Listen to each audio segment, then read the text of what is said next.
જય માતાજી. તો ડે 66 365 ડેઝ ચેલેન્જ. તો કેમ છો બધા? મજામાં? તો માતાજીના કરી લીધા દર્શન કરીને હવે આપણે નીકળશું દુકાન માટે, કારણ કે આ દુકાન થોડી વહેલી ખોલવાની હતી, કારણ કે થોડું આજે ત્યાં ભગવાનનો કંઈક ઘડો મૂકવાનો હતો દુકાન ઉપર. તો નીકળી ગયા, બજાર આવી ગયા. બજાર ત્યાં ચંદ્રલોક રોડ પકડ્યો. ચંદ્રલોક રોડથી દેખી શકો તમે કે મોસમ તો મજબૂત છે, પણ અંબાલાલ કે હવે વરસાદ પડવાનો નથી. તો હવે પહોંચી ગયા આપણે દુકાને. અને રાજભાઈ આજ થોડા વહેલા આવી ગયા હતા, કારણ કે દુકાન આજ વહેલી ખલાવી હતી. તો આજે જગન્નાથ ભગવાનનું કંઈક વરઘોડો નીકળ્યો આજ, તો ડીસામાં મજબૂત દેખી શકો તમે કે આપણે ઊભા દીખતા જ હતા. ને ભગવાનના દર્શન કર્યા.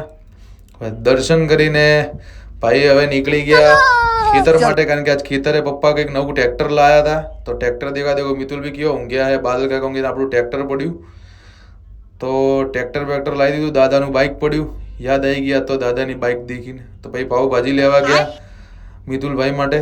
પાવભાજી લઈને હવે નીકળ્યા, દુકાન પહોંચી ગયા. નેક્સ્ટ વ્લોગમાં મળીએ.